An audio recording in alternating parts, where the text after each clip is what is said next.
La famille Soul Stories. On a une histoire d'amour à vous faire fondre le cœur aujourd'hui. On s'y jette. Dites-nous, de quelle ville regardez-vous? Claire quitte son bureau à 7 heures du soir. La ville s'allume, le trafic se précipite comme s'il n'avait aucune idée de l'importance de ce jour. Elle tient dans sa main un sac usé, et dans son cœur, un sentiment à la fois vide et confus. C'est son 30e anniversaire aujourd'hui, 30 ans dans un nouvel endroit, sans amis, sans famille, et pas un seul vœu de vive voix, à part quelques messages textes maladroits de collègues. Au moins, je peux m'offrir un vrai dîner, se dit Claire, essayant de se remonter le moral. La veille, elle avait fait une réservation dans un restaurant haut de gamme. Les prix étaient élevés, mais elle pensait qu'elle ne pouvait sûrement pas manger de nouilles instantanées dans son petit appartement de 35 mètres carrés pour son anniversaire. Le taxi la transporte à travers des rues illuminées de néon. Claire est assise à l'arrière, regardant les gouttes de pluie s'écraser contre la vitre. Une pointe de solitude s'insinue dans sa poitrine, mais elle s'efforce de sourire comme pour se féliciter elle-même. Le restaurant est au bout de la rue. Je vais essayer de m'arrêter juste devant l'entrée pour que vous ne soyez pas mouillé, lui dit le chauffeur avec bienveillance. Claire hoche la tête, le remercie et commence à fouiller dans son sac à la recherche d'un parapluie. Mais avant qu'elle ne le trouve, la voiture est secouée. Bang! Un bruit sourd retentit, et la voiture tremble violemment. Le chauffeur jure entre ses dents, se penche par la fenêtre et pousse un gémissement. Zut, un pneu crevé. Claire regarde sa montre, 19h45. Pas vraiment la façon dont un anniversaire devrait commencer. Le chauffeur a l'air désolé. Désolé, mademoiselle, je vais devoir changer le pneu. Vous voulez attendre ou continuer le chemin à pied? Claire s'efforce de faire un sourire poli. Ça va, je vais marcher. C'est tout prêt, de toute façon. La pluie est maintenant plus forte. En moins de 3 minutes, ses cheveux soigneusement coiffés sont plats et humides sur ses joues. Le mascara coule et s'étale. Elle laisse échapper un rire amer. Parfait anniversaire, Claire. À l'intérieur du restaurant, des lumières dorées et chaleureuses brillent, et le tintement des verres se mêle à un doux murmure de conversation. Claire s'approche de l'accueil, repousse ses cheveux mouillés et dit « Bonjour, j'ai une réservation au nom de Claire. » La jolie hôtesse tapote sur son clavier, arborant un sourire poli jusqu'à ce qu'il disparaisse brusquement. « Je suis désolé, mademoiselle, mais je ne vois pas votre nom dans le système. » Claire fronce les sourcils. « J'ai appelé hier pour réserver. J'ai parlé avec quelqu'un qui s'appelle Marcus. » « Marcus ne travaille plus ici, répond l'hôtesse, son ton suggérant que Claire aurait dû le savoir. « Si vous voulez bien patienter, nous allons essayer d'arranger une table, mais ça prendra au moins 30 minutes. » Claire soupire, d'accord. Elle s'assoit au bar et commande un cocktail, qui coûte 2 fois plus cher que son déjeuner habituel. L'alcool agit vite sur un estomac vide.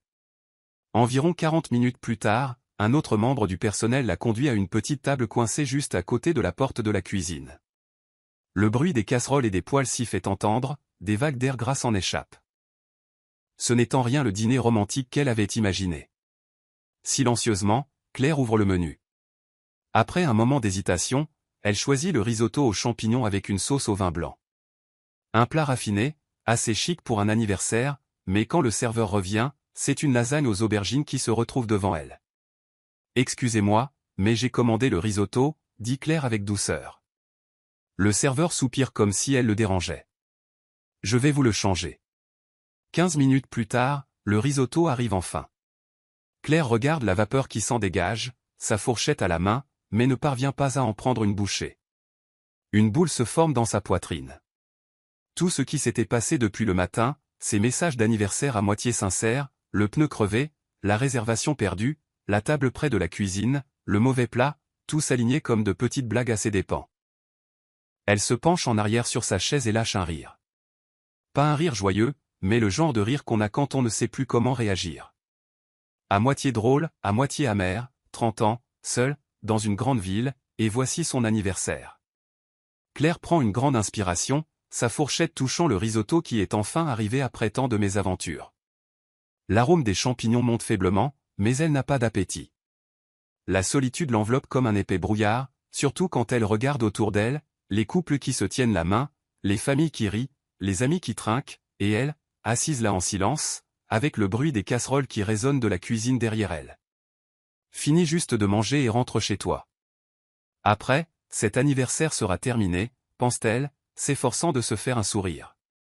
Mais juste au moment où Claire lève sa fourchette, la chaise en face d'elle est soudainement tirée. Un grand homme en chemise bleu clair s'assoit comme si la table avait toujours été la sienne.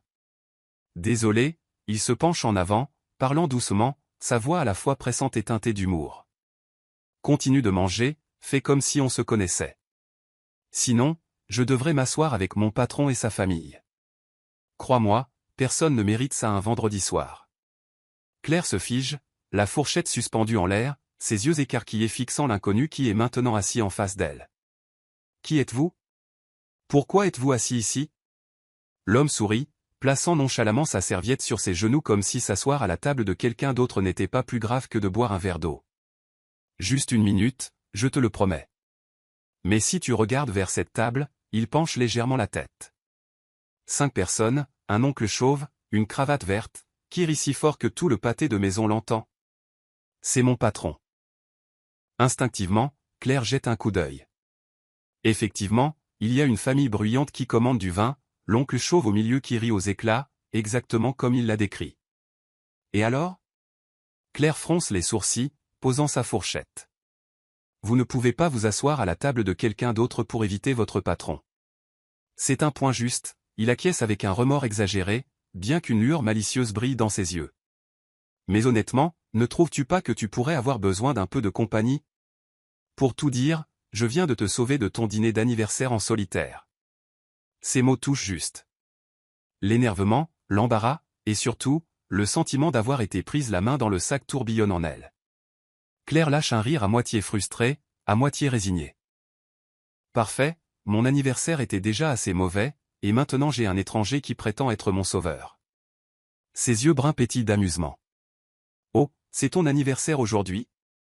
Avant que Claire ne puisse le nier, le serveur revient, posant un petit gâteau avec une bougie délicate.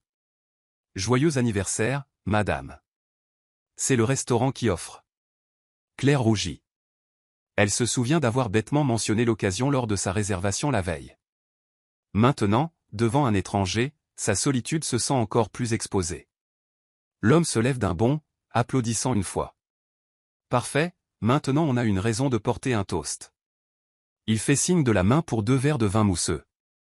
Claire secoue précipitamment la tête. Ce n'est vraiment pas nécessaire. Mais il balaie ça d'un geste de la main. Les anniversaires sont sacrés. Ma grand-mère disait toujours que la façon dont tu passes cette journée détermine toute ton année. Je ne peux pas laisser une femme s'asseoir seule près d'une cuisine bruyante, soufflant ses bougies en solitaire. Ce serait un crime. Son ton est théâtral, ses yeux brillants, et Claire ne peut s'empêcher de rire, légèrement mais plus sincèrement que de toute la journée. Vous faites toujours des discours comme ça, demande-t-elle, haussant un sourcil. Seulement pour ceux qui valent la peine d'être écoutés, répond-il avec un sourire. Je suis Ethan, Ethan Cole. Claire hésite, puis acquiesce. Claire est. Ethan lève son verre de vin mousseux comme s'il accomplissait un rituel solennel. Joyeux anniversaire, Claire est. Puisse ton année à venir être remplie de rire, de moins de mauvaises commandes, et de plus de dîners en solo. Claire éclate de rire. C'est timide, mais c'est vrai, et ça apaise la douleur sourde qu'elle a dans la poitrine depuis le matin. Leurs verres s'entrechoquent doucement, de minuscules bulles éclatant comme une petite pluie douce. Claire inspire profondément, la chaleur se répandant dans sa poitrine. Elle n'est pas sûre si c'est le vin ou la façon dont Ethan a prononcé son toast comme une promesse sacrée, mais tout à coup, le dîner semble moins être un désastre. Vous faites toujours les choses à votre manière? Claire demande, essayant d'avoir l'air sévère, bien que les coins de ses lèvres la trahissent. Non, Ethan dit dans un chuchotement de conspirateur. Je me sers juste de mon privilège d'étranger bienveillant au bon moment. En plus, tu vois cette table? L'oncle chauve vient de me faire un signe. Si j'y retourne, je vais devoir subir son discours sur la façon de changer une ampoule efficacement pour la 13e fois cette année. Claire rit, le premier vrai rire de la journée. Un bruit de casserole vient de la cuisine. Un serveur passe, visiblement embarrassé par l'erreur précédente. Ethan se penche plus près, chuchotant de façon théâtrale. Ce gamin a l'air du genre qui a déjà livré une lettre d'amour au principal par erreur. Vous êtes terrible, Claire s'écrie, les yeux écarquillés. pas terrible, observateur. C'est mon travail, il dit, tapotant le crayon fin accroché à sa poche de chemise. Les architectes ont besoin de voir les gens, les lieux et la lumière. C'est comme ça qu'on sait où mettre les fenêtres. Pour que le soleil réchauffe la pièce sans éblouir personne. Ah bon? Claire prend enfin une bouchée de son risotto. C'est crémeux, parfumé aux champignons, pas trop salé comme elle l'avait craint. Mon travail est différent. On met les délais là où le soleil ne peut pas atteindre. Le rire d'Ethan résonne, si chaleureux qu'une petite fille à la table voisine se tourne pour le regarder, puis rit elle aussi sans savoir pourquoi. Et vous, qu'est-ce que vous faites? Demande-t-il. Gestion de projet, Claire hausse les épaules. Je viens d'être transféré d'une petite succursale au siège. Honnêtement, je me sens un peu déplacé. Ethan hoche la tête, sans insister, son regard doux, un silence encourageant. Le premier jour, j'ai entendu des gens chuchoter dans le couloir, pourquoi faire venir une fille d'une petite succursale pour nous gérer? Elle doit connaître quelqu'un. J'ai continué à marcher, mais cette nuit-là, j'ai pleuré. Ethan sirote son vin. Sur les chantiers de construction, j'ai entendu des choses similaires. Ce type parle des arbres comme si c'étaient ses enfants. Mais tu sais quoi? Parfois, les gens ont peur des bonnes choses parce qu'ils n'y sont pas habitués. Vous ressemblez à un philosophe, Claire le taquine gentiment. Un médiocre, il hausse les épaules. Mais j'ai une règle. Si quelque chose que je conçois fait qu'un enfant s'arrête sous un arbre pour manger une glace sans fondre en une flaque de sueur, alors je l'ai bien fait. Claire rit de nouveau. Soudain, le bruit de la cuisine ne semble plus si dérangeant. Peut-être que c'est parce que le rire le couvre ou parce que la chaleur dans le cœur fait que tout autre son s'évanouit. Et toi, en dehors des délais, qu'est-ce qui protège ton cœur? Ethan demande. Mon voisin, Monsieur Whitmore, Claire répond immédiatement. Ses hobbies incluent espionner les gens dans le hall, frapper à ma porte à 18h05 précise pour me rappeler les heures calmes et juger les livreurs par leurs lacets. On dirait la version grincheuse du Père Noël, Ethan rigole. Il donne des cadeaux? Oh, il en donne. Des sermons sur la culture de la vie en appartement.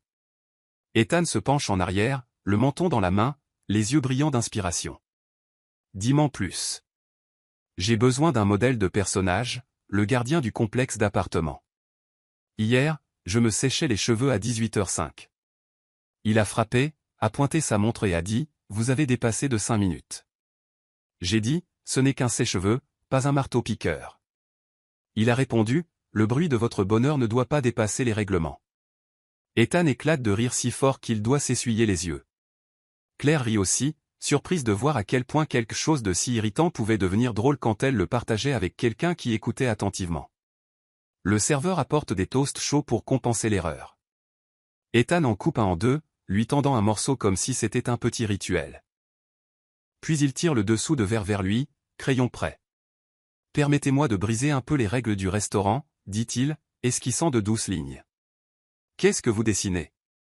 L'espace vert dont j'ai parlé plus tôt. En quelques secondes, une auvent feuillue, des marches menant à une petite place, une fontaine basse et de simples bancs en bois apparaissent.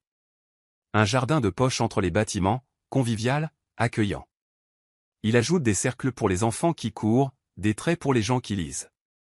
Je veux que les villes aient de petits espaces de respiration comme ça, dit-il doucement. Rien de grandiose, juste des arbres, de l'eau, des endroits pour s'asseoir, un endroit où passer et se sentir un peu plus léger. La gorge de Claire se serre de façon inattendue, peut-être parce qu'elle a passé toute la journée à faire semblant d'aller bien. Et maintenant, quelqu'un avait placé devant elle un croquis de simple gentillesse envers la vie. Où est-ce? Demande-t-elle doucement. Partout où je peux le faire, Ethan sourit. Pour l'instant, j'essaie d'obtenir l'approbation pour un terrain oublié entre deux vieux bâtiments. Si je réussis, je le transformerai en jardin-bibliothèque, avec des bancs, des treillis, une petite fontaine. Imagine t'asseoir là au déjeuner, le soleil qui filtre à travers les feuilles. Tes emails urgents ne te sembleront plus si urgents. Ça a l'air d'un rêve, Claire murmure, touchant le bord du dessous de verre. Je pense que j'ai besoin de cet endroit.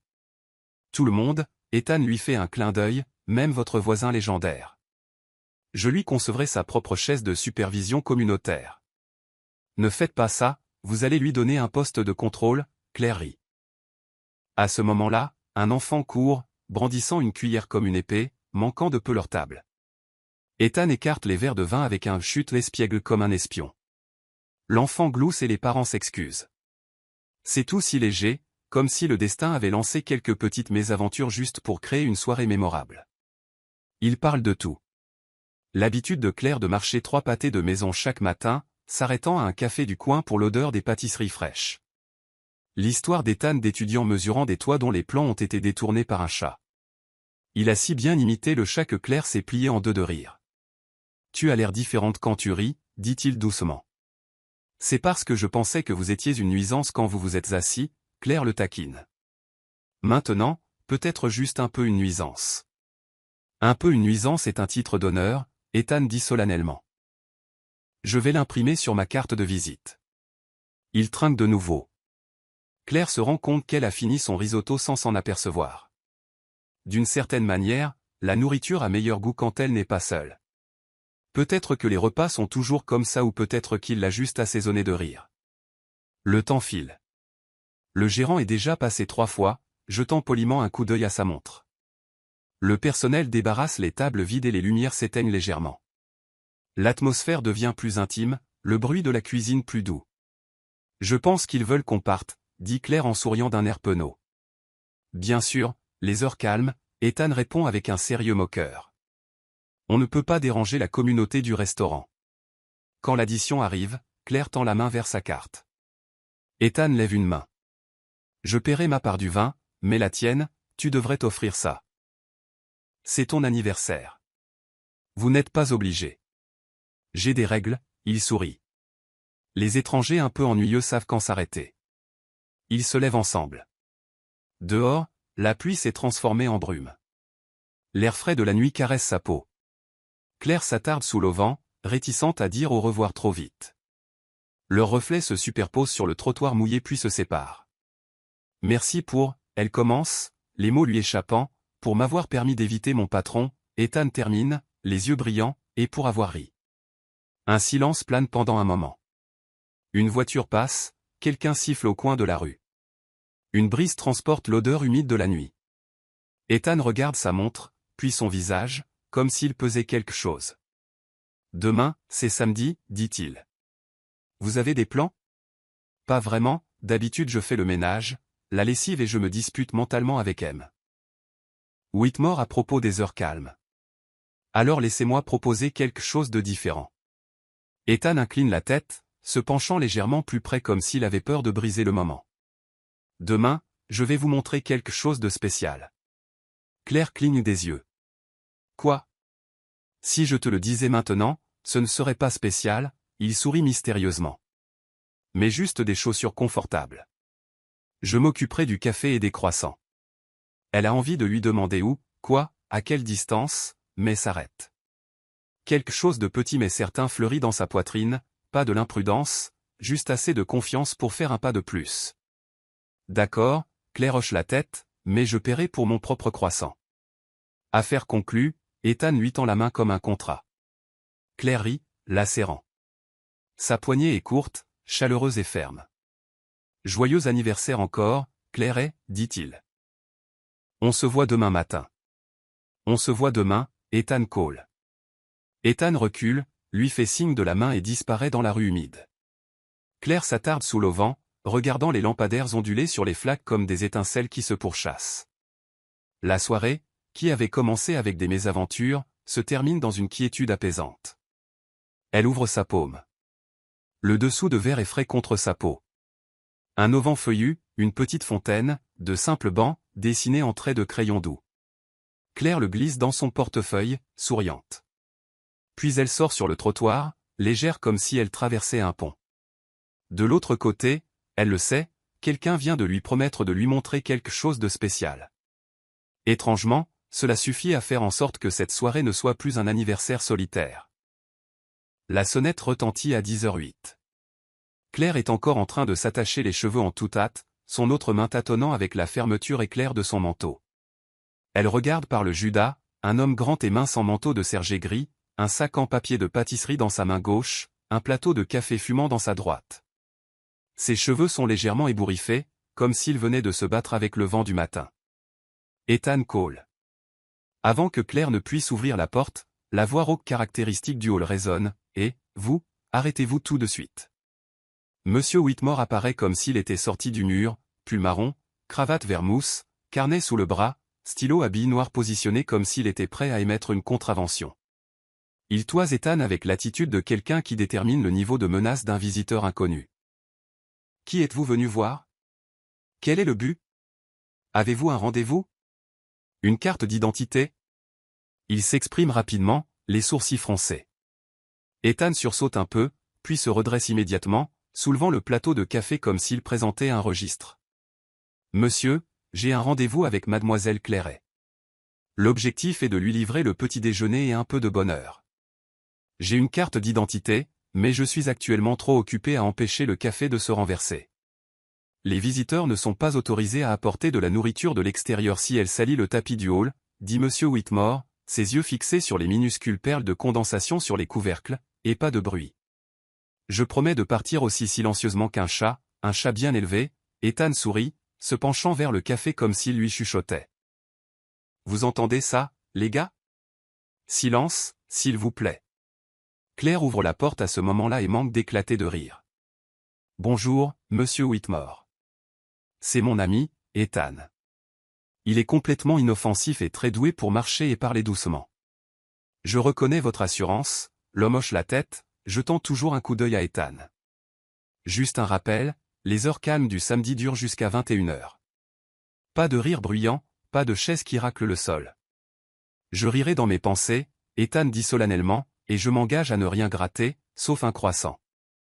Le coin de la bouche de Monsieur Whitmore se crispe comme s'il se débattait entre le sérieux et l'amusement. À la fin, il fait un geste de la main. Très bien, mais ne renversez pas de café sur le nouveau tapis. Ce genre-là garde les odeurs pour toujours.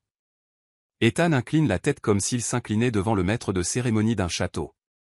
Compris, seigneur du tapis. Claire ne peut se retenir et se couvre la bouche en riant. Elle le remercie et fait entrer Ethan. Quand la porte se referme, les deux se regardent et éclatent d'un petit rire, comme s'ils avaient peur de violer les règles. Vous venez de passer le test le plus difficile de cet immeuble, Claire dit, prenant le sac de pâtisserie. Je sais, j'ai répété toute la nuit. Ne renverse pas le café, ne renverse pas le café, ne renverse pas le café. Ethan imite un chuchotement, lui tendant une tasse. Un latte pour toi, sans sucre. J'ai bien deviné? Claire est surprise. Comment avez-vous su?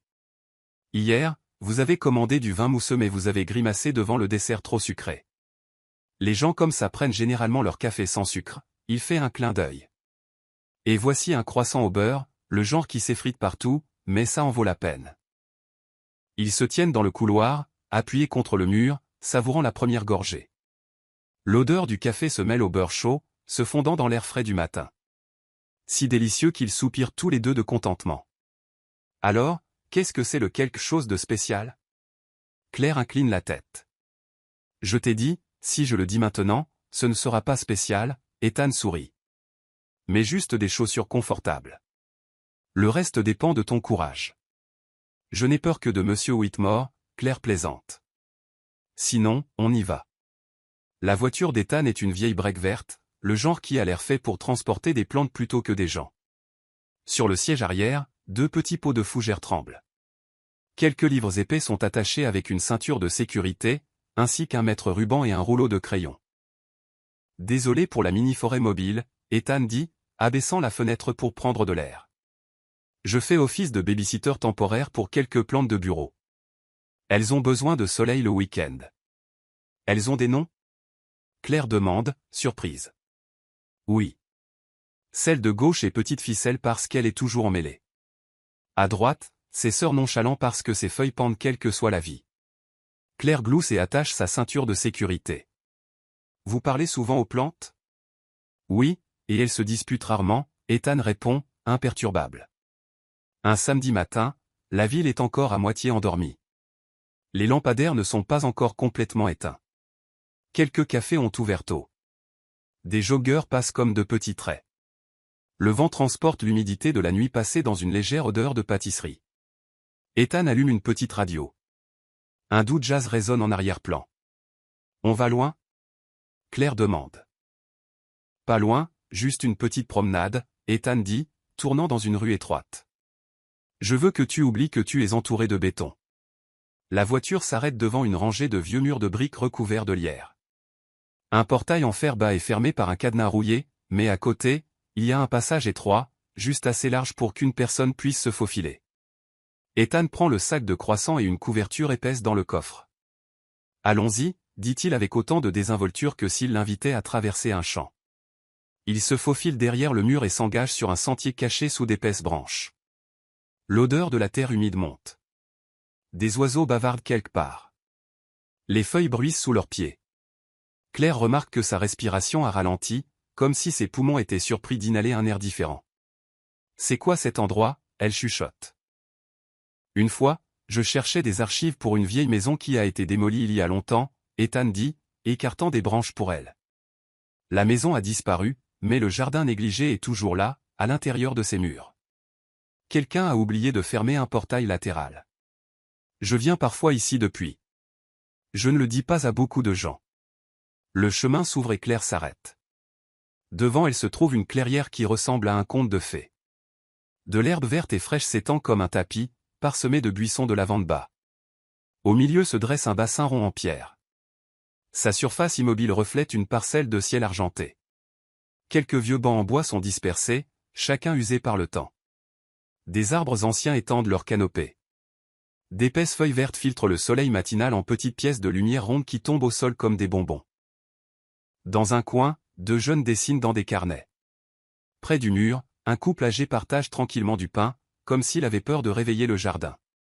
Plus loin, un chat tigré est allongé sur une marche en pierre, le ventre au soleil. Oh, Claire expire, le son comme un sourire.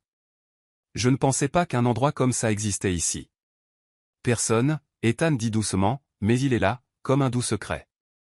Ils étalent la couverture sous un arbre près du bassin. Ethan tend un croissant à Claire. La croûte craque et fait des cloques, le beurre est riche et parfumé. Chaque morceau envoyait une douce pluie de miettes sur la couverture. Le café a refroidi juste assez pour être bu à grande gorgée. On a l'impression que je viens de m'enfuir de la ville, Claire dit, regardant les taches de soleil danser sur sa paume. Pas de fuite, juste une récréation, Ethan sourit. Les villes ont besoin d'endroits comme ça pour se souvenir comment s'adoucir. Claire se tait. Elle peut entendre de minuscules sons qu'elle ignorait d'habitude, un bourdonnement d'abeilles, de l'eau qui s'infiltre dans la mousse du bassin, le chuchotement du crayon de quelqu'un sur le papier. Tout semble amorti, comme si c'était doublé de velours. Hier, je pensais que je devrais demander à être transférée de nouveau à mon ancienne succursale, dit-elle, sa voix aussi calme que si elle parlait à l'herbe. J'avais l'impression de ne jamais m'intégrer ici. Et maintenant, Ethan demande, maintenant je pense que peut-être je ne suis pas encore allé aux bons endroits. Claire sourit faiblement. Je ne connais que le chemin de la maison au bureau, du bureau au supermarché, du supermarché à la maison. N'importe quelle ville serait effrayante si ce n'est que ces 3 points. Ethan hoche la tête, ses yeux disant qu'il attendait cette phrase. C'est pour ça que je t'ai emmené à un 4e point. Le chat tigré se pavane et renifle le sac en papier. Ethan prend un air sévère. Le beurre ne t'est pas bon pour une beauté comme toi. Le chat miaule en signe de protestation, puis tourne en rond et s'affale juste contre le talon de Claire, sa queue effleurant sa cheville et la faisant glousser. J'ai déjà dessiné un coin de jardin comme ça dans mon carnet, Ethan dit, pointant le bassin, un cercle où les gens peuvent se rassembler mais ne sont pas forcés. N'importe qui veut du calme peut trouver un coin. N'importe qui veut parler pourrait accidentellement croiser le regard de quelqu'un ici. C'est logique, Claire dit, faisant tourner la tasse en papier dans ses mains. Dans mon entreprise, les gens se croisent pour deviner qui détient le pouvoir. Ici, il semble que ce soit juste pour dire « bonjour ». Je voudrais que la ville soit pleine de ces bons matins, Ethan répond. Il reste assis un moment à leur aise. Les seuls sons sont les feuilles qui chuchotent et l'eau qui coule du bassin de pierre. Claire se rend compte que son rythme cardiaque a ralenti, comme si toutes ses inquiétudes professionnelles et les chuchotements de ses collègues étaient restés coincés en dehors de ces murs couverts de lierre. Et si, Ethan dit soudainement, tournant une moitié de pâtisserie dans sa main. Si tu avais un souhait à faire aujourd'hui, quel serait-il? Claire lève un sourcil. Vous transformez le petit déjeuner en interview? Non. C'est juste que si ce secret est quelque chose que toi et moi partageons, il devrait y avoir quelques souhaits qui l'accompagnent. Claire serre les lèvres, réfléchissant. Son sourire initial s'estompe pour laisser place à la contemplation. Je pense que je voudrais avoir un endroit que je pourrais appeler chez moi, pas un appartement loué à la hâte, pas un bureau avec les lumières allumées toute la nuit, et certainement pas une place à côté d'une cuisine bruyante dans un restaurant. Juste un endroit où je ne me sentirais pas déplacé. Ethan reste silencieux pendant un moment, laissant le poids de cela s'installer dans l'herbe. Puis il hoche lentement la tête. Je comprends. Et toi, Claire demande, regardant au loin. Ethan balaie le jardin du regard, le bassin moussu, les vieux bancs, le soleil qui s'amasse en taches rondes. Il lève la main comme s'il esquissait un bâtiment dans l'air. Je veux créer plus d'espace comme celui-ci pour la ville, des endroits où les gens peuvent prendre une grande inspiration et avoir l'impression qu'ils peuvent encore respirer. Claire sourit. Vous parlez comme un poète. Non, je suis architecte, Ethan rétorque, bien que ses yeux brillent de façon espiègle. Ce sont des choses très différentes. Les poètes font rêver les gens. Je veux juste qu'ils se sentent moins étouffés. Ils rient tous les deux. Leur rire résonne dans l'espace calme comme une petite cloche qui tremble. Claire penche sa tête en arrière contre l'arbre et pense que ça fait longtemps qu'elle n'a pas ri aussi librement. Depuis qu'elle est arrivée dans la ville, elle s'est retenue sans cesse. Maintenant, dans ce jardin secret avec un homme qui est un peu ennuyeux mais sincère, le poids s'allège visiblement. Ethan continue de parler, son ton mêlant le sérieux et la taquinerie. Tu sais, si je réussis, je construirai des parcs sur les toits, je transformerai les parkings en jardins et je mettrai des bancs en bois à chaque coin de rue. Et je réserverai certainement un emplacement pour une statue de ton voisin grincheux. Claire rit, se couvrant la bouche. Si Monsieur Whitmore entendait ça, il mobiliserait probablement tout le conseil des résidents pour protester. C'est pas grave, je construirai une salle des plaintes à côté. Donne aux gens un endroit où râler et ils seront moins de mauvaise humeur. Leur sourire persiste. Dans le profond espace vert, leur conversation passe du réfléchi à l'espiègle. Et Claire réalise pour la première fois depuis de nombreux mois qu'elle se sent vraiment légère. Un samedi matin ordinaire, mais qui est devenu un matin dont elle sait qu'elle se souviendra. Un matin avec des croissants, du café et un jardin secret et un nouveau sourire. Claire n'est pas sûre de savoir pourquoi elle a accepté si vite. Tout ce qu'elle sait, c'est qu'après ce matin dans le jardin secret, l'invitation d'Ethan était beaucoup plus facile à accepter. Ce soir, j'organise une petite réunion avec des amis. Ils sont tous un peu bizarres, mais amusants. Tu viendras, n'est-ce pas? Ethan demande en la reconduisant chez elle. Claire hésite. Elle est habituée aux soirées de bureau où les gens lèvent leur verre de vin blanc, mais leurs yeux brillent de calcul. La pensée d'une réunion totalement inconnue la rend à la fois curieuse et nerveuse. Je ne sais pas. Je ne suis pas sûre de m'intégrer, admet-elle. Crois-moi, Ethan dit avec un sourire, les yeux toujours sur la route. Là-bas, tout ce que tu as besoin de savoir, c'est comment rire. Ce soir-là, Claire entre dans un appartement au 3e étage dans un vieux quartier. Une douce musique s'échappe de l'intérieur, pas trop forte, juste assez pour donner un rythme aux éclats de rire. La porte s'ouvre et Ethan l'accueille avec un sourire qui s'étend d'une oreille à l'autre. Bienvenue au club des excentriques. La pièce est illuminée chaleureusement par des guirlandes lumineuses comme de petites étoiles et les murs sont décorés de tableaux. Une longue table en bois au milieu est débordante de nourriture, pizza maison, salade, biscuits, et un pot qui bouillonne dans un coin de la cuisine. Voici Anna, Ethan présente, tirant Claire vers une fille aux cheveux courts avec de la peinture encore sur les mains. Elle est peintre, spécialisée dans les portraits où les yeux sont toujours plus grands que dans la vraie vie. Anna tend sa main tachée de peinture. Enchantée. Ne faites pas attention au désordre. Je viens de finir d'attaquer un mur aujourd'hui. Claire rit en lui serrant la main, laissant une tache de bleu-vert sur son propre doigt. Et voici Daniel, professeur d'histoire. Mais chaque fois qu'il raconte une histoire, ça commence au XVIIIe siècle et ça se termine dans Star Wars, Ethan continue. Grand et maigre avec des lunettes rondes, Daniel redresse sa cravate et se lance immédiatement. L'histoire et Star Wars nous enseignent tous les deux le pouvoir et la tragédie, vous voyez. Toute la pièce gémit en chœur. Daniel, faisant en sorte que Claire se plie en deux de rire. Ensuite, Maya, chef/destructrice de cuisine.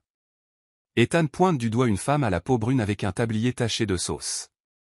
Je ne détruis pas, je crée, Maya rétorque, tendant un biscuit à Claire. Goûte ça, je l'appelle tomate basilic chocolat. Claire en prend une bouchée avec prudence. Le goût, inhabituel. Elle avale rapidement et hoche la tête. Très original, Maya rayonne. Tu vois, enfin quelqu'un qui me comprend. Et enfin, Léo, musicien, il chantera à tout moment, que quelqu'un lui demande ou non, Ethan termine. Léo, ses cheveux longs attachés en arrière, serre une guitare abîmée. Il gratte immédiatement un accord et chante. Bienvenue, Claire, la nouvelle ici. La pièce éclate de rire. Claire se serre le ventre, surprise par la légèreté de l'atmosphère. La fête commence par un simple jeu de charade. Le perdant doit chanter n'importe quelle chanson. Daniel n'arrête pas de perdre parce qu'il se lance dans des leçons d'histoire au lieu de mimer les scénarios. Ton mot était chat, mais tu nous as donné la révolution industrielle, Anna le réprimande. Mais les chats sont les témoins silencieux de tous les bouleversements sociaux, Daniel déclare avec passion. À la fin, il est obligé de chanter. Se tenant droit, sans ses lunettes, il se met soudainement à chanter « Joyeux anniversaire ». Ce n'est plus mon anniversaire, Claire rit jusqu'à en avoir mal aux joues. Pour moi, l'histoire est un cycle, Daniel répond, imperturbable. Chaque jour peut être un anniversaire. La pièce explose de rire. Puis c'est au tour de Maya. Elle agite ses bras en essayant de mimer un avion, mais tout le monde devine poulet rôti. Elle doit chanter, faux et sans mélodie, forçant Léo à gratter sauvagement pour la suivre. Une chanson pop se transforme en improvisation chaotique, devenant plus drôle à chaque note. Claire rit jusqu'à ce que les larmes coulent sur son visage. Elle ne se souvient pas de la dernière fois qu'elle s'est sentie aussi insouciante. Pas de regard critique, pas de comparaison chuchotée, juste des rires et un accueil sincère. Plus tard, alors que le groupe s'affaire à débarrasser la table, Ethan tire Claire sur le balcon. Les lumières de la ville scintillent au loin, l'air porte l'odeur de la pizza et de la peinture fraîche. « Qu'est-ce que tu en penses ?» il demande. « Je pense que j'ai l'impression de venir de trouver une deuxième famille, » Claire dit doucement, souriant. Tout le monde est si chaleureux. Ethan hoche la tête, « Je te l'ai dit, ici, tout ce que tu as besoin de faire, c'est rire. » Claire jette un coup d'œil à l'intérieur de l'appartement, Anna prend des photos de la pizza, Maya crie, « Ne mangez pas tous mes biscuits uniques. » Daniel arrange sa cravate pour donner une autre leçon. Léo gratte et chante, « Pizza, pizza », comme un cœur. Un groupe de vrais excentriques, mais attachants. Appuyée contre la balustrade, Claire sent quelque chose s'apaiser en elle. Pour la première fois depuis qu'elle a déménagé dans la ville, elle se sent accueillie, pas pour son titre de poste, pas pour ses réalisations, mais pour son sourire, sa présence, juste elle. Et c'est plus précieux que tout. Vous suivez toujours l'histoire ? Si cette histoire vous a trouvé en dehors de Soul Stories, nous vous invitons chez nous, là où chaque histoire touchante commence avec la vérité, l'espoir et le cœur. Le lundi matin, Claire entre au siège de l'entreprise avec une humeur complètement différente de toutes les semaines précédentes. Ce n'est pas que le travail soit devenu moins exigeant, les délais lui soufflent toujours sur la nuque, les emails s'empilent toujours comme des montagnes, mais parce qu'elle vient de passer un week-end si inhabituel. Un matin dans un jardin secret, une soirée avec les amis excentriques d'Ethan, les rires résonnant encore quelque part en elle. Pour la première fois, Claire ne se sent pas tout à fait comme une étrangère dans la ville. Elle salue le gardien du hall avec un sourire clair, recevant un hochement de tête surpris en retour. Dans l'ascenseur, au lieu de regarder son téléphone comme toujours, elle se regarde directement dans le miroir, ajuste ses cheveux et se sourit doucement. La réunion du matin commence comme d'habitude, une longue salle de conférence, une table blanche et brillante, 10 collègues déjà assis, tous concentrés sur leurs ordinateurs portables. La directrice de Claire, la vive et posée Marjorie, regarde autour d'elle et dit d'une voix égale, « Nous avons besoin d'idées pour la nouvelle campagne de produits, des suggestions ?» La pièce est silencieuse, seul le faible bruit des touches. Normalement, Claire aurait gardé le silence parce que chaque fois qu'elle parlait, quelqu'un levait inévitablement un sourcil ou soupirait comme pour dire « Qu'est-ce qu'elle pourrait bien savoir ?» Mais aujourd'hui, les mots d'Ethan de la veille résonnent dans son esprit, « N'oublie pas, tu es meilleur qu'il ne le pense. » Claire prend une inspiration et lève la main, « J'ai une idée. » Les têtes se tournent, Marjorie lui fait un petit signe de tête pour continuer. Claire se lève, son cœur battant à toute vitesse. Au lieu de publicité flashy et surproduite, et si nous créions une série de contenus basés sur les expériences réelles de nos clients? Des vidéos courtes et simples filmées dans des coins familiers de la ville, de vraies personnes, de vraies histoires. Quelques collègues froncent les sourcils, sceptiques, mais Claire continue, sa voix plus assurée. Les gens sont fatigués des images parfaitement polies. Ce qu'ils veulent, c'est de la proximité. Je pense que cela pourrait être un moyen pour notre marque de respirer. Elle s'arrête, le cœur battant. Le silence plane pendant un moment. Puis Marjorie hoche la tête, ses yeux s'illuminant. Bonne idée, Claire. Essayons un projet pilote basé sur cette suggestion. Claire s'assied, exhalant doucement. Son cœur bat toujours, mais cette fois d'exaltation. Dans les jours qui suivent, elle est chargée de diriger une petite équipe pour développer l'idée. Au début, 2 collègues se montrent clairement réticents, mais lorsque le premier clip d'essai est diffusé, une simple vidéo d'une jeune mère utilisant le produit dans sa petite cuisine, leurs attitudes changent. Ça a l'air plus vrai, l'un admet. Peut-être que ça pourrait marcher. Claire sourit, ne disant rien. Dans son esprit, elle entend de nouveau Ethan.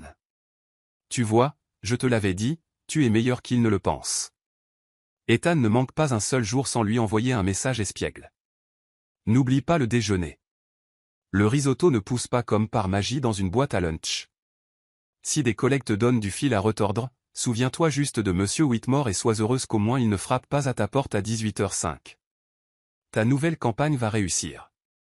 J'ai déjà demandé à Petite Ficelle et à Sœur Nonchalant, les plantes, de prier pour toi. Ces messages, parsemés d'émojis bizarres, deviennent les moments les plus lumineux de ses journées. Claire se surprend souvent à rire à son téléphone au bureau, surprenant ses collègues. Ses habitudes après le travail commencent aussi à changer. Au lieu de se précipiter directement chez elle pour s'enfermer dans le silence, elle fait parfois un détour par la petite rue du café qu'Ethan lui a montré ou se promène dans le marché local juste pour regarder les vendeurs sourire aux clients. Une fois, elle s'est arrêtée dans le parc pour écouter Léo gratter sa guitare lors d'un spectacle de rue, pendant que Maya vend ses biscuits faits maison à côté de lui. Claire réalise que la ville ne lui semble plus si froide. Elle sent le pain frais, résonne avec des accords de guitare chauds et un peu faux, et elle a ces parcelles de verdure qu'Ethan a un jour montrées du doigt. Et surtout, elle a des gens qui ouvrent vraiment leur cœur. Un après-midi, lorsque son équipe termine le rapport final, Marjorie demande à Claire de rester. « Je vois des progrès évidents en vous, Claire, dit-elle, sont-on plus doux que d'habitude. Votre idée nous a donné une nouvelle direction. Continuez comme ça. » Claire part d'un pas plus léger. Dans l'ascenseur, elle se sourit à elle-même. De retour à son appartement, elle envoie un message à Ethan pour lui annoncer la nouvelle. À peine 2 minutes plus tard, sa réponse arrive. Tu vois? Je te l'avais dit. Tu n'es pas seulement meilleur qu'il ne le pense. Tu es meilleur que tu n'aurais jamais pu l'imaginer. Claire s'assoit, regardant l'écran lumineux. Chaque mot est comme une main invisible qui caresse doucement son cœur.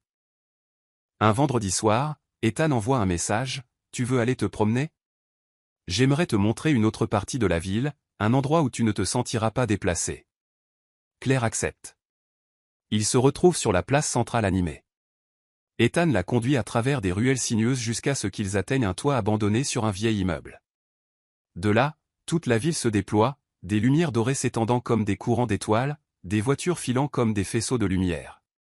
Le vent est fort, transportant l'étrange odeur de poussière mélangée à des fleurs sauvages qui poussent entre les briques.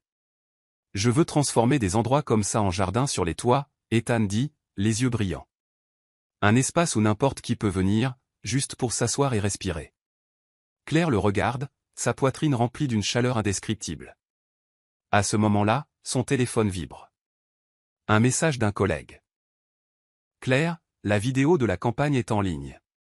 Le retour du public est incroyable. » Elle rit, montrant l'écran à Ethan. Il lève le poing en signe de célébration, puis, incapable de résister, la prend par la main et la fait tournoyer sur le toit comme s'il venait de gagner un championnat. Claire rit librement, son rire emporté par le vent. Cette nuit-là, de retour à la maison, elle est assise près de la fenêtre, regardant les lumières lointaines. Une pensée lui vient clairement à l'esprit. Cette ville, autrefois un endroit qui la faisait se sentir perdue, devient lentement un chez-soi. Non pas à cause de son petit appartement, ni seulement parce que son travail s'améliore, mais parce qu'ici, elle a des moments comme un matin dans un jardin secret, une soirée avec des amis excentriques, ou les messages quotidiens pleins d'esprit d'un homme, un peu ennuyeux, mais sincère. Claire se sourit à elle-même, chuchotant, « Peut-être que j'ai vraiment trouvé un coin qui m'appartient. » Ce week-end, Claire et Ethan sont allés manger une pizza dans une petite pizzeria du quartier italien. Le restaurant n'est pas grand-chose, juste un vieux four à briques et l'odeur d'origan qui flotte sur le trottoir. Mais pour Claire, c'est la première fois qu'elle n'a pas l'impression de manger seule. Ethan commande la plus grande pizza du menu, insistant sur le fait que manger petit, c'est manquer de respect à l'art de la fabrication de la pizza. « Vous êtes sûr qu'on peut finir ça ?» Claire demande, fixant une pizza de la taille de leur table entière. « Pas sûr », Ethan sourit. « Mais une pizza n'est pas faite pour être finie. Elle est faite pour tester la patience et l'endurance. » La phrase fait éclater Claire de rire, manquant de peu de faire tomber sa part sur sa robe. Ils se disputent sur l'épaisseur de la couche de fromage jusqu'à ce qu'une averse soudaine s'abatte dehors. Le petit restaurant déborde rapidement de clients, de chaises et de tables entassées. Ethan jette un coup d'œil par la fenêtre, ses yeux pétillants de malice. « Fuyons !» Avant que Claire ne puisse répondre, il la prend par la main et s'élance. La pluie gifle leur visage, l'eau éclabousse des pneus de la voiture, mais ils continuent de courir, riant jusqu'à en être essoufflés. Ethan tient toujours la dernière part, maintenant un morceau détrempé, et la fourre dans sa bouche en pleine course, criant par-dessus la pluie, le goût de la victoire. Claire se plie en deux de rire, trempée, les cheveux emmêlés, sa robe collant à elle. Elle ne s'est pas sentie aussi vivante, aussi enfantine, depuis des années. Quand ils s'arrêtent finalement sous l'auvent d'une librairie, trempés jusqu'aux os, leurs yeux se rencontrent, brillants, essoufflés, et Claire réalise que son cœur bat différemment. Un autre soir, Ethan décide de cuisiner à la maison. Un homme moderne doit connaître au moins 3 plats, il déclare. Ce soir, je sers du poulet à la sauce à l'orange avec des pâtes fraîches. Sceptique mais curieuse, Claire se présente. Depuis le pas de la porte, elle sait qu'elle doit se préparer. La cuisine ressemble à un champ de bataille. Il y a de la farine partout, du jus d'orange qui déborde d'un pichet, et une casserole qui bout furieusement sur la cuisinière. C'est la phase expérimentale, Ethan explique, tenant une poêle de poulet qui fume déjà sur les bords. C'est en feu. Claire crie, se précipitant pour éteindre le feu. Ils se démènent tous les deux pour nettoyer, riant jusqu'à en avoir mal aux côtes. Finalement, le dîner spécial d'Ethan se transforme en nouilles instantanées avec de la salade en conserve. Il a toujours l'air fier. Tu vois ? L'art est dans l'improvisation. C'est de la cuisine fusion. Du ramen mondial rencontre la salade européenne. Claire mange en secouant la tête, des larmes de rire coulant sur ses joues. Un désastre, oui, mais une des soirées les plus mémorables qu'elle ait eues. Une autre fois, alors qu'il se promène au marché des producteurs, Ethan aperçoit un pommier lourd de fruits, ses branches pendant par-dessus une clôture. Ses yeux s'illuminent comme ceux d'un enfant. « Claire, c'est un trésor. » « Ne me dis pas que tu vas, » elle commence, mais il est déjà en train de grimper. Les passants s'arrêtent pour regarder, les enfants l'encouragent. Claire rougit, partagée entre l'inquiétude et l'amusement. « Descends. Et si quelqu'un vous attrape ? Alors on sera anoblis comme des Robins des Bois modernes, » Ethan crie, tendant la main vers une pomme. Juste comme Claire le craignait, un gardien de sécurité du marché se précipite, criant « Et, vous ? Descendez. C'est une propriété publique. » Claire se couvre le visage d'embarras. Ethan saute rapidement, tenant la pomme comme une preuve de reddition. « Je suis désolé, monsieur. C'est juste que, elle avait l'air trop belle. » Le gardien le toise, puis se tourne vers Claire et secoue la tête. « Votre petite amie va être un problème. » Les mots étourdissent Claire. Elle ne le corrige pas. Ses joues brûlent trop. Ethan croise son regard. Une étrange lueur de plaisir y brille, mais il ne fait que sourire faiblement. Il s'éloigne avec un sac de pommes, acheté correctement cette fois. Ethan en prend une bouchée, avec un sourire en coin. Très bien. La prochaine fois, j'inviterai le gardien à grimper avec moi. Claire rit, bien que son cœur résonne toujours de l'écho de ces 2 mots, votre petite amie.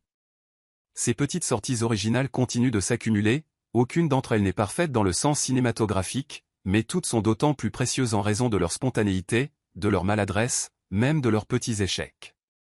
Chaque fois qu'elle est avec Ethan, Claire se sent autorisée à se laisser aller, à rire fort, à être maladroite sans peur d'être jugée.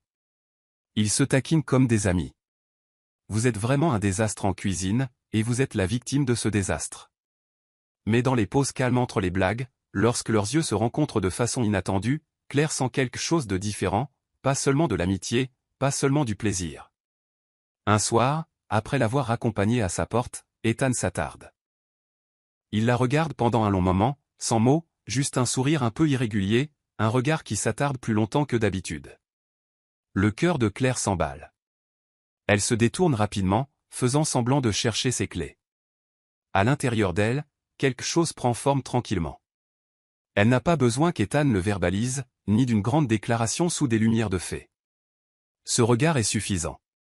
Il lui dit qu'il se rapproche, petit à petit, et surtout, qu'elle n'a pas peur. Cette semaine-là, l'entreprise de Claire est plus occupée que jamais. La campagne de marketing qu'elle a proposée entre dans sa dernière ligne droite.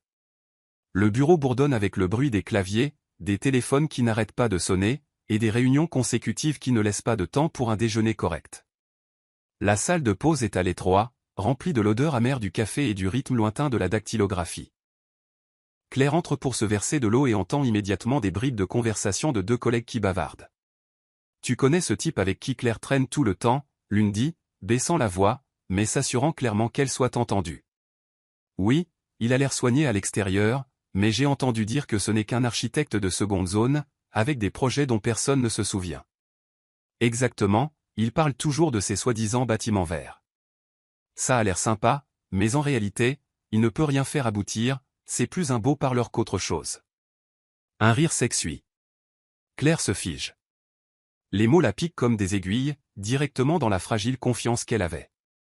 Silencieusement, elle se détourne, mais à l'intérieur, sa poitrine se débat. Ce soir-là, Ethan l'invite à dîner. Claire prétend qu'elle est occupée. Il ne répond que par une seule phrase. Pas de problème, une autre fois alors. Toujours sur son ton habituel et enjoué, mais pour Claire, cela semble soudainement creux. Son esprit repasse les mots entendus plus tôt, que du blabla. Elle se souvient des fois où Ethan avait griffonné des croquis de parc de poche sur des dessous de verre, des rêves dont il parlait avec les yeux brillants. À l'époque, Claire avait ressenti sa sincérité, une fois presque enfantine en les bonnes choses, mais maintenant, elle ne peut s'empêcher de se demander, n'était-ce que du blabla pour l'impressionner? Ce week-end, Ethan appelle, sa voix débordant d'excitation. « Claire, je veux te montrer mon dernier projet. Mon équipe y a travaillé pendant des mois, et je pense que tu vas adorer. » Claire serre fermement le téléphone. Une partie d'elle veut dire oui immédiatement pour continuer à croire en lui, mais une autre partie hésite, accablée par ses chuchotements. « Je ne suis pas sûre. »« Je pourrais être occupée, dit-elle doucement. À l'autre bout, il y a un court silence. Puis Ethan répond, doucement, essayant toujours d'avoir l'air optimiste. « Oui, pas de souci. Dis-moi juste quand tu es libre. Je te garde une place. » L'appel se termine. Claire pose le téléphone sur la table et reste assise là, fixant le vide. Une pensée froide lui traverse l'esprit. Peut-être qu'il est vraiment juste quelqu'un qui a la grande gueule. Dans les jours qui suivent, Claire ne lui envoie plus autant de messages. Ses réponses deviennent courtes. Parfois, elle ignore complètement ses messages. Ethan continue d'envoyer ses blagues stupides, lui souhaite toujours une journée de travail sans délai toxique, lui raconte toujours des histoires sur Monsieur Whitmore comme s'ils riaient côte à côte. Mais Claire les lit sans sourire. Elle ferme son téléphone, déchiré à l'intérieur. Devant ses collègues, elle veut garder ses distances, ne veut pas être méprisée pour être proche d'un beau parleur. Mais au fond d'elle, elle ressent une perte, comme si elle repoussait quelque chose de précieux de ses propres mains. Cette nuit-là, elle est allongée sur son lit, le plafond flou dans le noir. La confiance qu'elle avait accordée à Ethan, l'homme qui l'avait fait courir sous la pluie, qui l'avait fait rire dans le jardin secret, se fissure. Et elle ne sait pas si cette fissure peut un jour être réparée. Ethan n'a jamais été un homme difficile à lire. Claire le savait depuis le tout premier jour où elle l'avait rencontré, ce qu'il pensait se voyait généralement sur son visage. Alors quand elle a commencé à répondre à ses messages par des mots secs, lorsque leurs rendez-vous ont été reportés sous l'excuse d'être trop occupée, elle est certaine qu'il l'a remarqué, et il n'a pas évité le sujet. Un soir, Ethan l'a appelé. Sa voix était calme, mais plus ferme que d'habitude. « Claire, je veux te voir, pas pour un dîner, pas pour des blagues, juste pour clarifier quelque chose. » Claire hésite, mais quelque chose dans son ton rend impossible de refuser. Ils se retrouvent dans un café tranquille près du centre-ville. Ethan est arrivé en avance, assis à une table près de la fenêtre avec un grand sac en papier devant lui, rempli de rouleaux de dessins. Quand Claire entre, il se lève pour la saluer, non pas avec son sourire enjoué habituel, mais avec des yeux fixes et sérieux. « Je ne suis pas doué pour tourner autour du pot », il commence. « Claire, je sais que tu m'as évité dernièrement, et je pense que je sais pourquoi. » Claire serre son verre d'eau, ne disant rien. Ethan prend une inspiration, puis continue. « Tu as entendu des gens me traiter de beau parleur, n'est-ce pas? Quelqu'un qui fait des promesses, mais qui ne les tient jamais. » Claire tressaille. Sa franchise met à nu les doutes qu'elle cachait. Elle ouvre la bouche pour protester, mais la détermination dans ses yeux l'en empêche. « Ils n'ont pas tout à fait tort, » Ethan dit lentement. « J'ai été rejeté plusieurs fois. Il y a eu des projets où j'ai soumis mes plans, et les gens se sont moqués. C'est joli, mais ce n'est pas réaliste. J'ai consacré une année entière à une proposition, pour qu'elle soit mise de côté. » Il fait une pause, serrant sa main autour du rouleau de papier. « Je sais que, pour beaucoup de gens, je ressemble probablement à rien de plus qu'à un rêveur inutile. Mais il y a une chose que je n'ai jamais faite. Faire semblant. Tout ce que je t'ai dit, chaque rêve que j'ai partagé, ils ont tous été réels. » La gorge de Claire se serre. Ses doutes commencent à ressembler moins à de la prudence, plus à de la honte. Ethan ouvre le sac et en sort un grand rouleau de dessins, les étalant soigneusement sur la table. Des traits de crayon, des ombres à l'aquarelle et des notes détaillées remplissent la page. « C'est le projet dans lequel j'ai mis tout mon cœur, » dit-il, la voix ferme. Un complexe vert en plein centre de la ville. Au cœur, un parc ouvert, entouré d'une bibliothèque, d'une place et d'espaces communautaires partagés. Son doigt trace la page.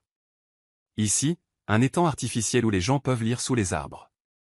Par ici, une petite place, assez large pour que les enfants jouent et que les adultes écoutent de la musique de rue. Et le toit de la bibliothèque, un jardin communautaire où tout le monde peut planter, tout le monde peut récolter. Claire suit sa main, ses yeux s'écarquillant. Ce ne sont pas les croquis occasionnels sur des serviettes qu'elle a vus auparavant. C'est un plan détaillé et à grande échelle, chaque section soigneusement dessinée. Chaque ligne rayonne de passion et de sérieux. « Je ne sais pas si ce projet sera approuvé, » Ethan admet, la regardant directement, « mais je peux te promettre que ce ne sont pas des paroles en l'air. Je ne fais pas de vœux creux. Je crois vraiment que cette ville peut respirer plus facilement et je ferai tout pour que ça se réalise. » Claire reste immobile. Les murmures qui rongeaient son esprit se dissolvent soudainement, remplacés par la vue de l'homme devant elle. Un regard ferme, du graphite toujours sur sa main, d'une voix basse mais sincère. L'émotion monte dans sa poitrine, difficile à nommer. Chaque matin avec des croissants, chaque course sous la pluie, chaque rire sous un auvent, rien de tout ça n'était un jeu. Tout venait de sa vérité. Ethan, Claire murmure, les yeux brillants. « Je suis désolé, j'ai douté de vous. » Ethan secoue la tête, un doux sourire adoucissant enfin son visage. « Ne t'excuse pas, je comprends. La confiance ne s'installe pas du jour au lendemain. Ça prend du temps et je suis prêt pour ça. » Claire regarde le dessin. Au milieu des tours froides de la ville, ce complexe vert se dresse comme une promesse, un rêve que l'on pourrait presque toucher. À ce moment-là, elle sait que cet homme n'est pas un beau parleur. C'est quelqu'un qui ose rêver grand, ose le poursuivre et, surtout, ose être sincère. La nouvelle tombe un matin de début d'automne. Juste au moment où Claire pose sa tasse de café sur son bureau, son téléphone vibre sans arrêt. Sur l'écran, le nom d'Ethan s'affiche, suivi d'une série de messages frénétiques.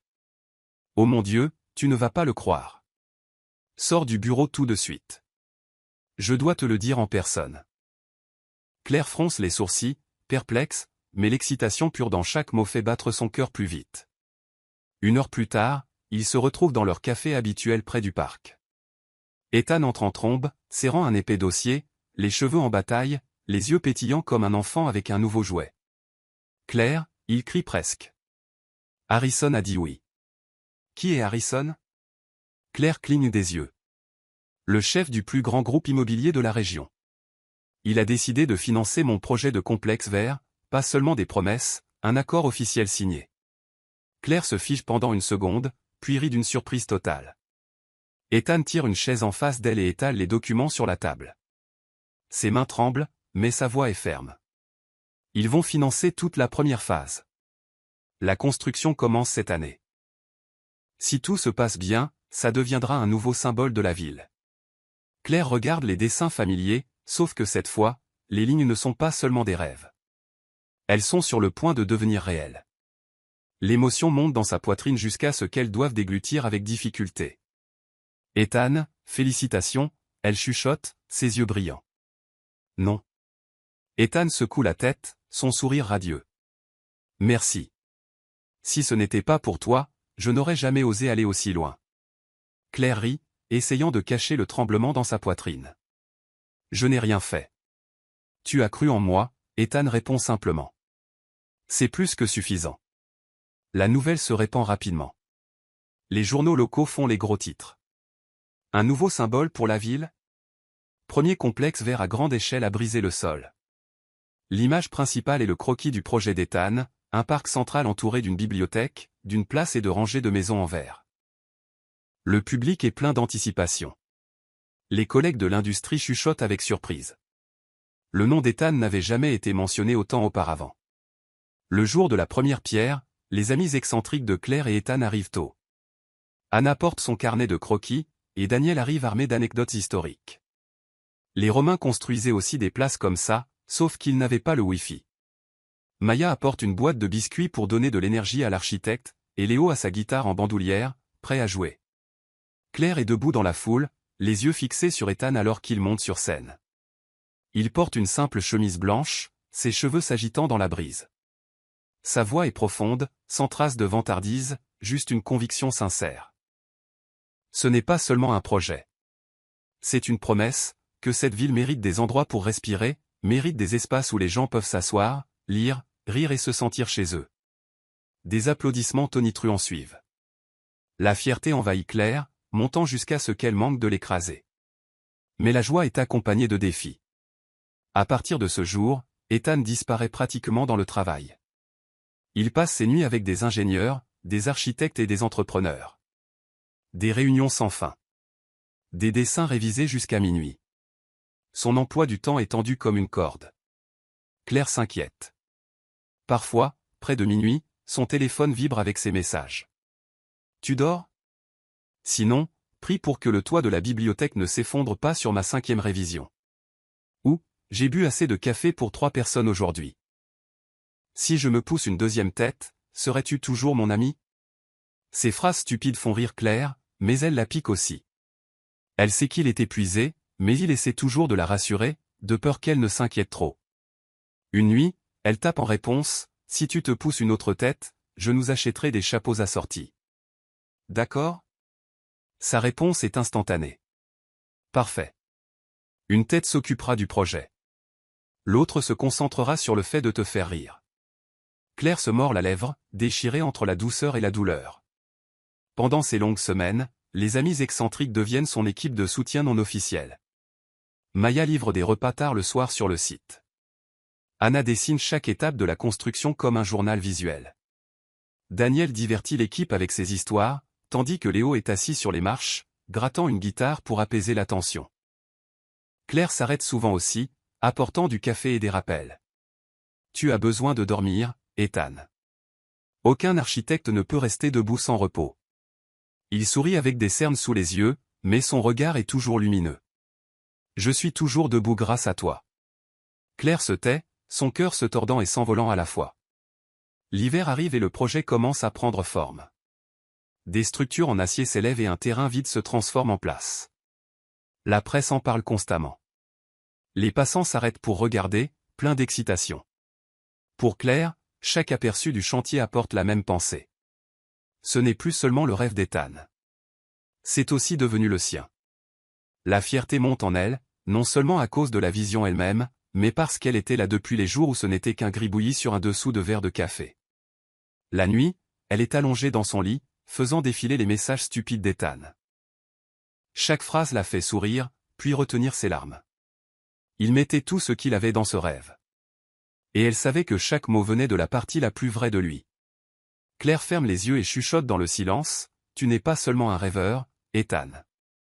Tu es l'homme qui ose rendre les rêves réels. » Et cette fois, sa foi est aussi solide que les fondations qui s'élèvent du sol dehors.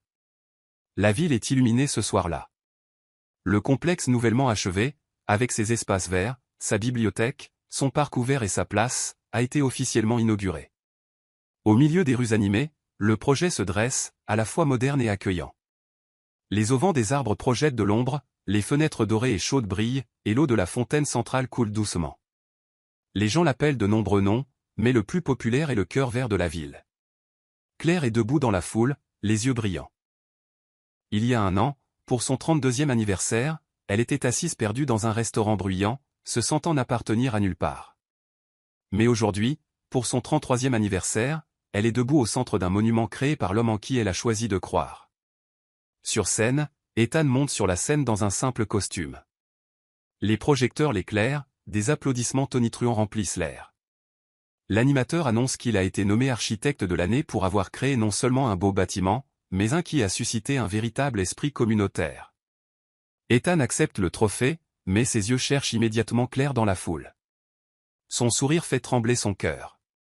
Merci à tous, la voix d'Ethan résonne. Mais avant de finir, je veux raconter une histoire. Il pose le trophée sur une table voisine, puis tire soudainement une chaise et s'assoit, mimant exactement ce qu'il avait fait il y a un an. La foule s'agite, curieuse. Ethan lève les yeux, son sourire malicieux familier de retour. Il y a un an, je suis entré dans un restaurant, je me suis assis à la table d'une parfaite inconnue et j'ai dit, s'il te plaît, fais semblant de me connaître, sinon je devrais m'asseoir avec mon patron et toute sa famille. Un rire se propage dans le public. Claire se couvre la bouche, les larmes lui montent instantanément aux yeux. Ce souvenir rejoué ici, dans cet endroit, lui serre le cœur si fort que ça fait mal. Ethan se lève, descend de la scène et marche directement vers elle. Les applaudissements se transforment en acclamations. Quand il l'atteint, il s'agenouille lentement, sortant une petite boîte en velours de sa poche. Sa voix tremble légèrement mais a une force constante. Claire, il y a un an, tu m'as sauvé du pire dîner de ma vie. Aujourd'hui, laisse-moi sauver chacune de tes journées avec le reste de ma vie. Claire s'effondre, les larmes coulant alors que ses mains tremblent sur son visage. Autour d'eux, des applaudissements et des sifflements éclatent. Ethan ouvre la boîte, la bague en argent scintillant sous les lumières. « Veux-tu m'épouser ?» Ethan demande, ses yeux brillants, pleins d'espoir. Claire hoche la tête encore et encore, incapable de parler. Les larmes coulent sur son visage alors qu'un sourire radieux apparaît. Toute la place rugit d'applaudissements, les acclamations résonnant dans l'air ouvert du complexe qu'il a construit. Ethan se lève, attirant Claire dans une étreinte féroce. Elle enfouit son visage contre son épaule. Sa voix est étouffée mais joyeuse. Oui, 1000 fois oui. Au milieu des acclamations, des lumières brillantes, et au cœur du cœur vert de la ville, ils partagent leur premier baiser d'un tout nouveau commencement. Cet anniversaire, Claire n'est plus seule. Ce printemps-là, la ville fleurit sous un soleil frais. La bibliothèque du parc, la place verte qu'Ethan a conçue est devenue un endroit que les gens visitent quotidiennement. Des enfants courent sur l'herbe, des étudiants se rassemblent avec des livres sous les arbres, des couples âgés se promènent lentement autour de l'étang clair. Et aujourd'hui, c'est plus vivant que jamais parce que l'espace a été transformé en un cadre pour un mariage très spécial. Derrière une cloison en bois de fortune, Claire est debout dans une simple robe blanche. La dentelle n'est pas extravagante, mais elle lui va parfaitement, la faisant paraître comme si elle appartenait à cet endroit, naturelle, radieuse et pleine de vie. Maya ajuste la couronne de fleurs dans ses cheveux, souriant en la taquinant, la mariée tremble comme ça ? Alors le marié a déjà gagné. Claire rit à travers ses yeux brillants. Elle regarde dehors, des rangées de chaises remplissent la place, des collègues, les amis excentriques, des habitants de la ville, même des étrangers qui ont appris à aimer ce projet. Dans la deuxième rangée, Monsieur Whitmore est assis bien droit dans son vieux costume, l'air sévère, son carnet serré dans une main. Quand ses yeux croisent ceux de Claire, il hoche un peu la tête, puis se détourne rapidement, tapotant son œil comme si de la poussière y était entrée. Le doux grattement de la guitare de Léo flotte dans l'air. Anna est debout, esquissant la scène en quelques traits rapides. Daniel chuchote avec impatience des anecdotes historiques à ses voisins. Dans la Grèce antique, les mariages se tenaient aussi sur des places publiques, mais sans biscuits, tandis que Maya distribue fièrement un plateau de biscuits frais et chauds. Claire prend une grande inspiration. À ce moment-là, elle sait qu'elle n'est plus seule. Quand Ethan apparaît dans un costume gris clair, son regard se dirige directement vers Claire. La foule applaudit et crie, mais dans leur petit monde, il n'y a que deux. Il lui tend la main. Claire met la sienne dans la sienne, sentant la chaleur passer alors qu'il la guide fermement vers le centre de la place, orné de guirlandes de fleurs grimpantes et de rubans verts, symbole de nouveau départ.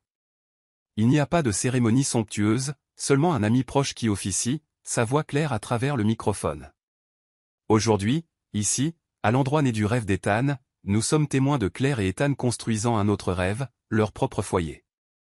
Ethan se tourne vers Claire, ses yeux brillants aussi forts que le jour où il s'est assis pour la première fois à sa table dans ce restaurant bruyant.